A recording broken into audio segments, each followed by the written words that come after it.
बुद्धि बिगड़ गई थी। मैयाओ, यहाँ कथा बहुत सुंदर शिक्षा दे रही है। विचार करिए, हर किसी के घर का भोजन जाकर के मत खाइए।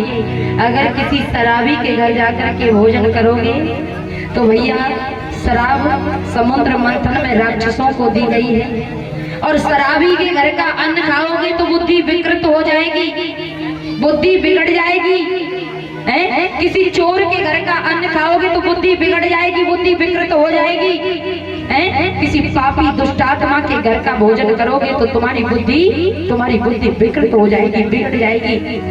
इसलिए कहते हैं कि एक बार किए हुए भोजन के लिए बड़ा बड़ा 2-4 माला का जाप करना पड़ता है। किसी के घर का भोजन तब कहीं जाकर के पचता है। आज भीष्म पितामह कहने लगे कि मेरी बुद्धि बिगड़ गई इसलिए थी क्योंकि मैंने दुर्योधन का दूसरे अन्न खा लिया था। प्यारे मैया कथा शिक्षा दे रही है, जैसा खाओगी अन्न और वैसा बनेगा मन। इसलिए दूषित अन्न नहीं खाना चाहिए, विचार करना चाहिए, सोच समझ कर। कहते हैं कि जब भागवत कथा में या कहीं पर भी दान धर्म किया जाता है, कैसे कैसे लोग कैसी कमाई में से आकर के दान कर जाते हैं। ये दान का पैसा भी हाल में पचता नहीं है, ऐसी जगह ढूंढ लेता है। अगर इसे तुम भी दान धर्म करते हुए नहीं अपना जीवन में डालोगे तो कोई ऐसा नुकसान दे जाएगा जो सोच भी नहीं पाओगे। आज भी सभ्यता में कहते हैं कि आज मेरी बुद्धि थोड़ी ठीक हो चली है द्रौपदी। क्यों? क्योंकि मेरे शरीर में जगह जगह पर बाण छिदे हुए हैं, और वो दूषित अन्न जो मैंने खाया था उसका दूषित रक्त मेरे बदन में से, मेरे शरीर में से निकल चुका है। प्यारे, बुद्धि कब बिगड़ती है? बुद्धि बिगड़ती है कोई अंग भंग चीज खा करके, या कोई अंग भंग दृश्य देख करके। बिगड़ने की शुरुआत आंखों से होती है, आंखें बिगड़ गई तो मन बिगड़ जाएगा, मन बिगड़ गया तो बुद्धि बिगड़ जाएगी, बुद्धि बिगड़ गई तो कर्म बिगड़ जाएंगे, कर्म बिगड़ गए तो आचार विचार व्यवहार ही बिगड़ते हुए चले जाएंगे। कहते हैं पंडित पूजा पाक दिल यह गुमान मत लाए, लगे जरब आँखियन को तो सर्व गर्व चले जाए। किसी को देखकर अगर आंखों पर रंग चढ़ गया तो प्यारे सब कुछ बिगड़ जाएगा, बिगड़ने में देर नहीं लगेगी। इसलिए तो कहते हैं कि कभी किसी की आंखों में आंखें डालकर बातें मत करिए, पलकों को नीचे रखिए। आज भीष्म पितामह ने समझाया, शंका का निवारण किया और भगवान कन्हैया से कह दिया, गोविंद मेरी दिव्य दृष्टि के सामने खड़े हो जाइए, क्योंकि आपको देखते देखते ही मुझे अपने प्राणों का परित्याग करना है। और मैयाओ, अंत समय में भगवान का नाम भी जिह्वा पर आए, कि भगवान का दर्शन भी आंखों पर हो जाए, ये बड़ी कठिन युक्ति है, ये कोई सरल युक्ति नहीं है। कहते हैं देहांत काले तुम सामने हो, मुरली बजाते और मन को लुभाते। अगर सरकार की सरकारी का दर्शन होता रहेगा तो हमारी गति भी कोई बढ़िया ही मिलेगी। और अगर हमने कोई कुत्ता पाल लिया, कुत्ता कुत्ता को टॉमी करते करते मर गए तो हम कुत्ता ही बनेंगे, शेर बनने वाले। बुरा मत मानिए प्यारे, पालते हैं अपनी रक्षा के लिए, लेकिन आजकल तो ऐसे पाल लेते हैं कि थाली में भोजन खवाए रहे, बालक लगाए बिस्कुट नहीं, कुत्ता बिस्कुट खाए रहे हैं। बच्चन के लिए ऐसी नहीं, कुत्ता ऐसी न में घूम रहे हैं। पहले जब किसी के घर जाते थे तो द्वार पर लिखी रहती थी स्वागतम वेलकम, और अब कहीं गेट पर लिख देते हैं कुत्तों से सावधान। चंदा न बदला, सूरज न बदला जमी आसमान, ये कितना बदल गया इंसान। प्यारे, आज श्री सूत जी कहते हैं सोनकादिक 88,000 महात्माओं से कि भीष्म पितामह ने कह दिया, भगवान मेरी आंखों के सामने खड़े हो जाइए, क्योंकि गोविंद तुम्हें देखते देखते ही अपने प्राणों का परित्याग करना है। देखिए, भीष्म पितामह को इच्छा मृत्यु का वरदान था। अगर भीष्म पितामह चाहते तो और विचार करने लगे इससे बढ़िया मौत फिर कब आएगी हैं? इस फिर ना बर्बाद जिंदगानी होगी और बड़ी अनोखी मेरी कहानी होगी। उस मौत के भी फिर क्या कहने कन्हैया जो तेरे सामने आनी होगी। कुछ तो है सरकार तेरी सरकारी में, क्या रखा है झूठी दुनियादारी में। आज कह दिया कुछ तो है सरकार तेरी सरकारी में और क्या रखा है झूठी दुनियादारी में।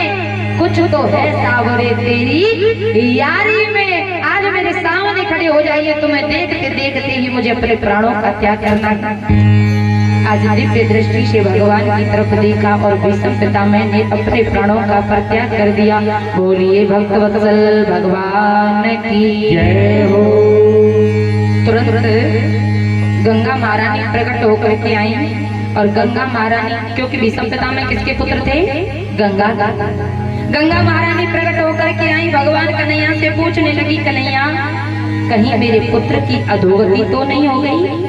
और जैसे ही पूछा तो भगवान कन्हैया कहने लगी, अरे गंगे, जब जीव मुझे सन्मुख हो जाता है ना तो सन्मुख होई,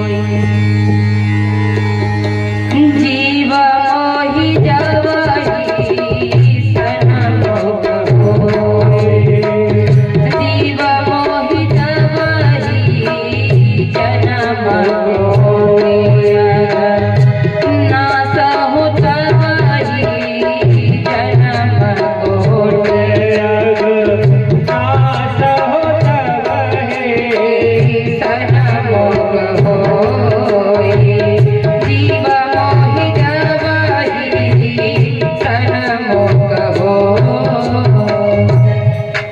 सन्मुख होई जीव मोहि जबहि जन्म कोटि अगनास हो तबहि। मैयाओ, सन्मुख का अर्थ क्या है? आमने सामने। बहुत मैया ऐसी भी होंगी, हॉर्न लगे हुए हैं, किसी के घर आवाज जा रही होगी तो वो क्या सोच रही है, कहा करेंगे गर्मी में जाके, माँ पांडाला में गर्मी में मरेंगे, मैं घर ही आवाज आ रही है, कूलर में बैठ के सुन लेंगे।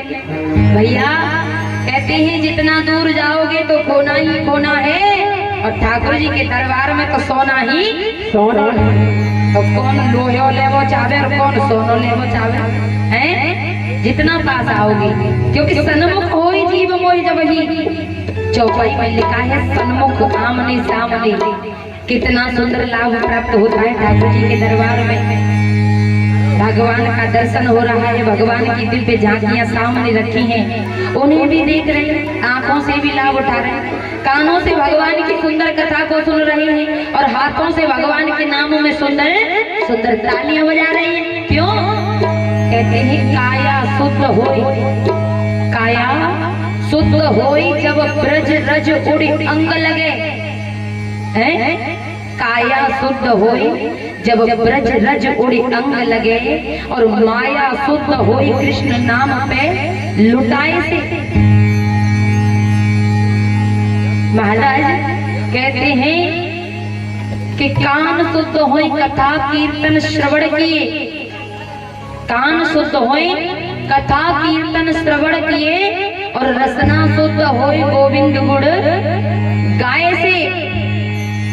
पैर शुद्ध होई ठाकुर के धाम में भ्रमण किए और हाथ शुद्ध होई यहाँ तालियां बजाए से। बोलिए बांके बिहारी लाल की जय हो। प्यारे, आज भीष्म पितामह ने भगवान कन्हैया की सुंदर छवि को देखते हुए अपने प्राणों का परित्याग कर दिया और प्राणों का परित्याग करने के बाद में आज दाग संस्कार किया पांडवों ने, और दाग संस्कार करने के बाद कन्हैया के साथ लौट करके चले गए। लौट करके जैसे ही गए, प्यारे कहते हैं कि आज लौटने के बाद में पांडवों को छोड़ा द्वारका चले गए। इतने समय के बाद अर्जुन को वापस भेजा कि भगवान कन्हैया 11वें स्कंद में बैकुंठ के लिए जा रहे थे। अर्जुन उस समय लौट करके आए, चेहरे का तेज नष्ट हो रहा है। और मैयाओ, शांति बना करके आगे बैठकर बातें मत करिए। चेहरे का तेज नष्ट कब होता है? देखिए, किसी व्यक्ति से अगर भूलवश गाय का वध हो जाता है, उस व्यक्ति के चेहरे का तेज चला जाता है। कहते हैं कि जिस व्यक्ति के बिना जिंदगी में एक पल रहना नहीं सीखा हो, वो व्यक्ति हमेशा हमेशा के लिए हमें छोड़कर चला जाए। जैसे कोई विधवा मैया होती है, पति के सामने जो चेहरे पर चमक रहा करती थी, जो रौनक रहा करती थी, वो पति के बाद दिखाई नहीं देती। क्यों? क्योंकि पति के सामने रौनक अलग थी और अब विधवा होने के बाद रौनक अलग हो जाती है। किसी जीव की हिंसा अगर हमारे हाथों से हो जाए तो चेहरे का तेज नष्ट हो जाता है। आज अर्जुन के चेहरे का तेज नष्ट है। क्यों? क्योंकि जिस गोविंद की कृपा से इतना कुछ महाभारत का युद्ध जीता, वही भगवान छोड़ करके चले गए। और वही भगवान जब छोड़ करके चले गए तो आज अर्जुन रोते सिसकते हुए हस्तिनापुर आए। मैया हस्तिनापुर में आकर के पांडवों को जब ये खबर सुनाई कि भगवान हमें छोड़ करके चले गए हैं, परीक्षित को गद्दी पर बिठा दिया। पांचों पांडव भी द्रौपदी के सहित सर्वस्व छोड़ चले। ध्यान दीजिएगा, अमृत है हरि नाम जगत में, इसे छोड़ विषय विष पीना क्या, हरि नाम नहीं तो जीना क्या, प्रभु नाम नहीं तो जीना क्या। आज परीक्षित को गद्दी पर बिठा दिया, परीक्षित को गद्दी पर अभिषिक्त करके आज पांडव चले गए। परीक्षित का विवाह हो गया, पत्नी का नाम था पंचजयनी। एक बेटा पैदा हो गया जिसका नाम था जनमेजय। और बेटा पैदा होने के बाद जब समझदार हुआ तो राजा परीक्षित दीन दुखियों पर दया करते, संतों की बड़ी सेवा करते थे। क्योंकि मैयाओं कहते हैं तन पवित्र सेवा किए, धन पवित्र करितान, मन पवित्र हरि भजन से, तीनों विधि कल्याण।